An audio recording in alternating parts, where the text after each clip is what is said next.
بسم اللہ الرحمن الرحیم۔ ناظرین کرام، سیمسنگ کا کمپنی کا نام تو سنا ہوگا۔ جنوبی کوریا کی کمپنی جو الیکٹرانک آلات کی دنیا کی سب سے بڑی پروڈیوسروں میں سے ایک ہے۔ سیمسنگ صارفین اور صنعتی الیکٹرانکس کی وسیع اقسام کی تیاری میں مہارت رکھتا ہے، بشمول یہ حالات digital media devices, semi conductors, memory chips اور مربوط نظام ہیں۔ یہ ٹیکنالوجی میں سب سے زیادہ پہچانے جانے والے ناموں میں سے ایک بن گیا ہے اور جنوبی کوریا کی کل برآمدات کا تقریباً 5واں حصہ پیدا کرتا ہے۔ سیمسنگ کی کمپنی سیمسنگ کی بنیاد 1 مارچ 1938 کو گروسری ٹریڈنگ سٹور کے طور پر رکھی گئی۔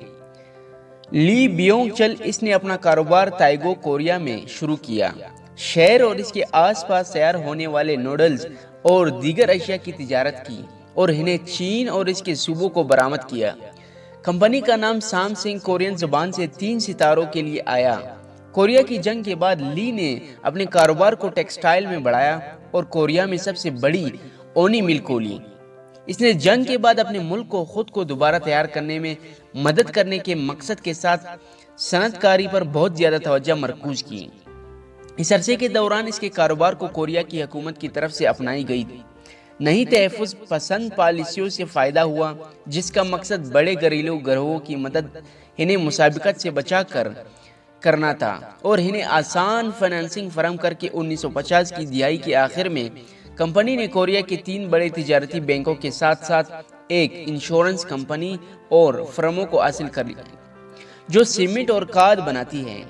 سیمسنگ نے 1960 کی دہائی میں مزید انشورنس کمپنیوں کے ساتھ ساتھ ایک آئل ریفائنری، ایک نائلن کمپنی اور ایک ڈپارٹمنٹ سٹور حاصل کیا۔ کئی دہائی کے دوران کمپنی نے ٹیکسٹائل 1970 کی صنعت میں بہتر مقابلہ کرنے کے لیے اپنے ٹیکسٹائل مینوفیکچرنگ کے عمل کو وسیع کیا تاکہ پیداوار کی مکمل لائن کا احاطہ کیا جا سکے۔ اسی مدت کے دوران کمپنی نے بھاری کیمیائی اور پیٹرو کیمیکل صنعتوں میں سرمایہ کاری کرنا شروع کی، جس سے کمپنی کو ترقی کا ایک امید افزا راستہ فراہم ہوا۔ سیمسنگ نے پہلی بار 1969 میں الیکٹرانکس کی صنعت میں کئی الیکٹرانکس فوکسڈ ڈویژن کے ساتھ قدم رکھا۔ ان کی پہلی مصنوعات black and white television تھی۔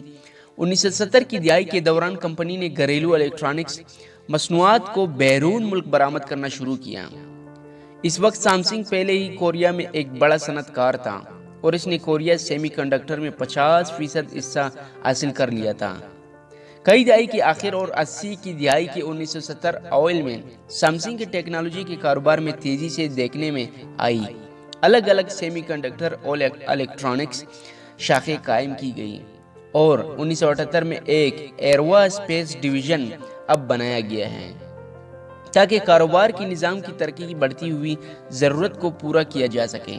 اس نے سیمسنگ کو انفارمیشن ٹیکنالوجی کی خدمات میں تیزی سے رہنمائی بننے میں مدد کی۔ سیمسنگ نے 2 تحقیقی اور ترقیاتی ادارے بھی بنائے جنہوں نے کمپنی کی ٹیکنالوجی لائن کو electronics, semiconductors, high polymer chemicals, جینیاتی انجینئرنگ ٹولز اور نیو ٹیکنالوجی میں وسیع کیا۔ اسی طرح اور ان کے بعد ان کا بیٹا نشین ہوا۔ سیمسنگ کو 5 کمپنیوں میں تقسیم کیا تھا۔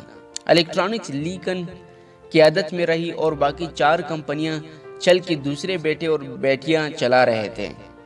جنوبی کوریا کی معیشت میں ابھی اپنی غالب پوزیشن کی وجہ سے مطمئن ہو گیا تھا اور وہ عالمی مقابلے کے لیے تیار نہیں تھا۔ اس نے مشہور طور پر سیمسنگ کے ایگزیکٹو سے کہا، اپنی بیوی اور بچوں کے علاوہ سب کچھ بدل دے، جس کے تحت لی نے نئے انتظام کی تصور کو قرار دیا۔ سیمسنگ نے اصرار کیا کہ ماتحت اپنے مالکان کو غلطیوں کی نشاندہی کریں۔ اس نے مقدار سے زیادہ مصنوعات کے معیار پر بھی زور دیا۔